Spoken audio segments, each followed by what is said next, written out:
Buenos días, soy Ibrahim López Piñero y hoy en entrevista Venevisión vamos a conversar sobre cacao y chocolate, que tienen una importancia fundamental en la cultura venezolana. Para eso nos acompaña Leudis González, presidenta de la Fundación Nuestra Tierra y coordinadora del movimiento de cacaoteros y chocolateros. Bienvenida. Gracias, feliz de estar aquí. Un saludo para todos. Es un gusto tenerla nuevamente en este espacio. Queremos saber cuál es la superficie sembrada actual de cacao y cuál debería ser, cuál es la capacidad que tiene Venezuela para sembrar este fruto.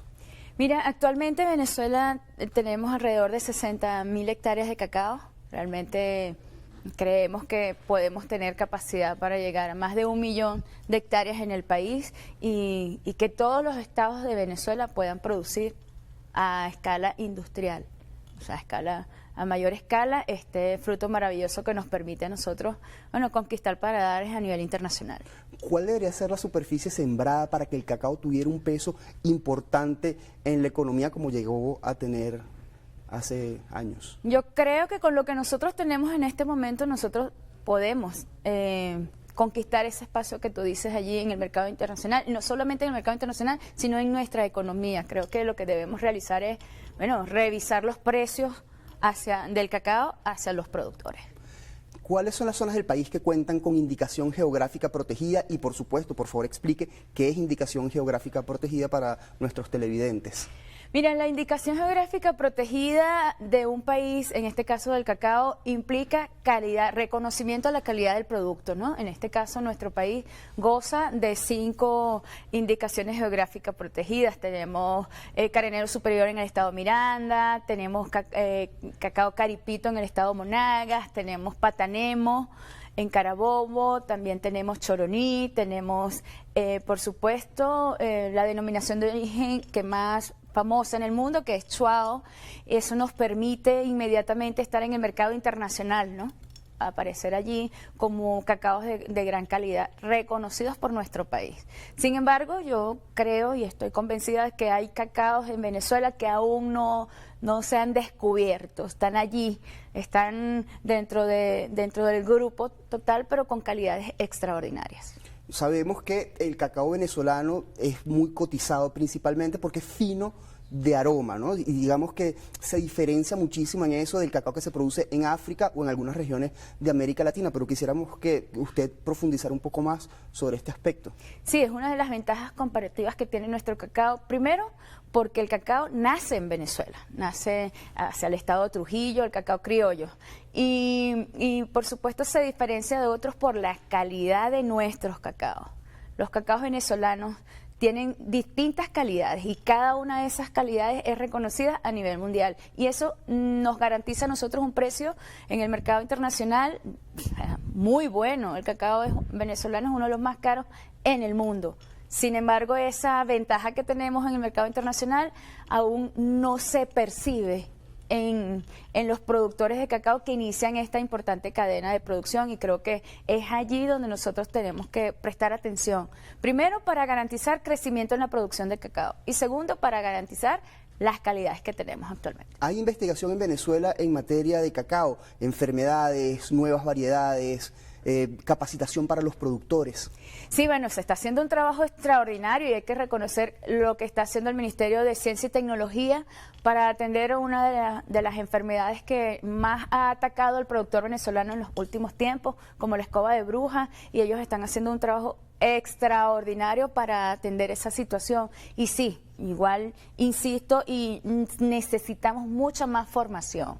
Formación no solamente en lo agrario para mejorar la producción de las hectáreas, sino también en el negocio del cacao. Es allí creo que nosotros tenemos una deuda histórica con nuestros productores para que ellos puedan aprender a sacarle mayor beneficio económico a este rubro tan importante. ¿Qué es la escoba de bruja?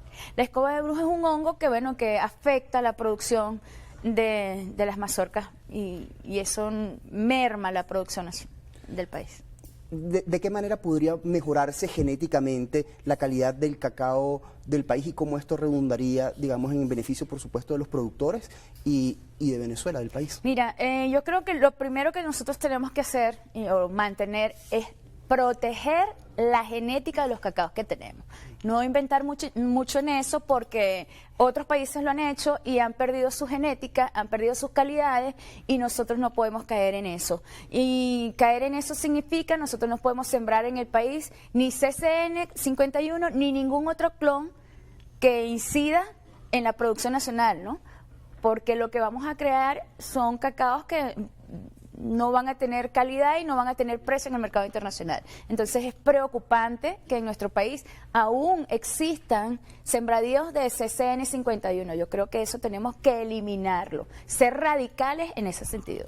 Además está prohibido por ley sembrar CCN 51 porque, digamos, hay alguna situación con el cacao venezolano, ¿no? Que el cacao venezolano es fino de aroma, el CCN 51 entendemos que es más grasoso, que no tiene aroma, pero la polinización puede acabar. Y es agresivo, Sí. es agresivo, por eso es que tenemos que eliminarlo, porque nos arriesgamos a perder las calidades en los cacaos que tenemos en la actualidad, y que en 20 años, 30 años, las futuras generaciones no disfruten del reconocimiento internacional que tienen nuestros cacaos. ¿Es agresivo de qué manera? ¿Podemos explicar, digamos, paso a paso qué es lo que ocurre? Cuando se hace esa polinización, él se va a imponer. Entonces las siguientes maracas, en las siguientes producciones, van a perder el sabor, van a perder el aroma que tienen, y van a ser, sí, va a crecer más, van a tener mucho más producción, pero que no va a saber a nada y no va a oler, que es lo que nosotros, bueno, es nuestra bandera en el mercado internacional, y eso tenemos que protegerlo.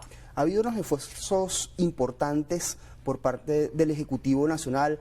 Han inaugurado, han creado bancos de mejoramiento genético de germoplasma, principalmente en el estado Miranda. Hay un esfuerzo importante. Quiere digamos, Venezuela aumentar su producción de cacao. ¿Qué es lo que está ocurriendo allí? Sí, bueno, primero el esfuerzo que se está haciendo es para garantizar la genética de nuestros cacaos. Y sí, por supuesto, buscar incrementar la producción que tenemos en la actualidad.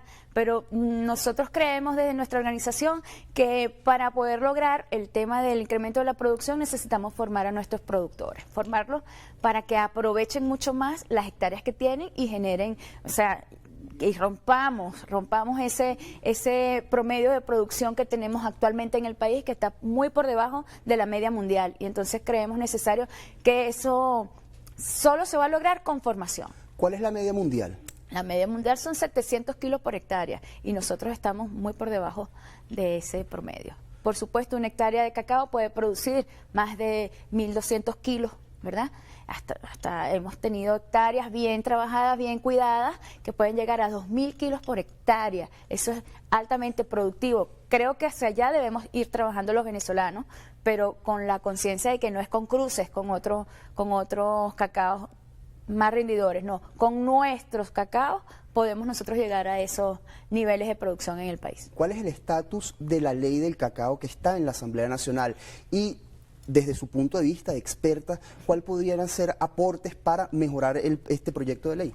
Bueno, la ley ya fue aprobada en primera discusión, y creemos necesario revisar temas tan importantes como la denominación en la clasificación de los cacaos, ¿verdad? Hay tres definiciones, que se llaman criollo, trinitario y deltano, y amazónico. Nosotros creemos que en esa clasificación se tiene que, de una vez, eliminar del vocablo del sector cacaotero y chocolatero de nuestro país el término trinitario, porque ¿a qué te hace referencia? ¿Y qué proyecta en ese sentido otro país? Cacaos de otros países. Nosotros aquí deberíamos utilizar deltanos. Es una propuesta que se le ha hecho a la comisión y bueno, está en estudio. Esperemos que logremos desde el sentido patriótico de nuestro país defender esa moción, que se han determinado ya por ley esa clasificación. Y otra que creemos también bien importante para garantizar precios internos es la clasificación de los tipos de cacao en el tema de finos, extra finos, F1 y F2, incluir una denominación de corriente. El cacao corriente pasaría a ser el que no es fermentado, simplemente secado y ya.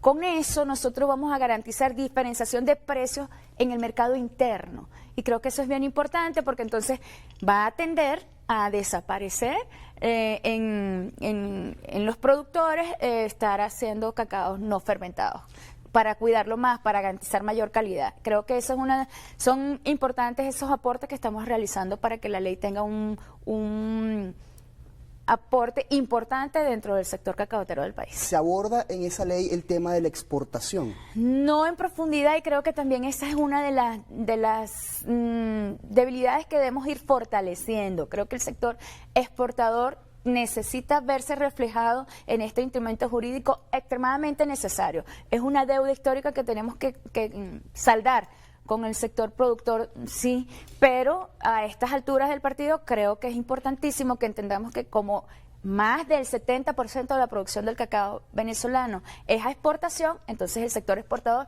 debería sentirse reflejado en esa ley. Y precisamente sobre la exportación, en relación a los pequeños productores, los parceleros, que digamos producen una parte importantísima del cacao, suelen sentirse, digamos, no tomados en cuenta, se quejan mucho del precio, porque el precio que le paga la industria y que se les paga acá es muy diferente al de la cotización internacional. ¿Qué se puede hacer, digamos, para mejorar esta situación? Porque finalmente son ellos los que producen. Sí, mira, nosotros estamos convencidos que a través de la organización de los pequeños productores y en conciencia de lo que tienen en sus manos, ellos pueden lograr mejorar los precios del cacao. Porque la forma como se comercializa internamente en el país es una desventaja para ellos, pero tienen que aprender y internalizar que tienen el poder en sus manos. Así que es un trabajo de formación económica que, bueno, allí estamos trabajando muchísimo y espero que tengan resultados positivos. Gracias por habernos acompañado. Gracias a ustedes, de verdad que esperamos seguir trabajando por el mejor cacao del mundo, que es el nuestro, el venezolano. Leudis González, presidenta de la Fundación Nuestra Tierra y coordinadora nacional del movimiento de cacaoteros y chocolateros. Al regreso del corte comercial vamos a conversar con dos especialistas del Cuerpo de Bomberos de Caracas. Si va a usar fuegos pirotécnicos este 31 de diciembre, quédese, ya venimos.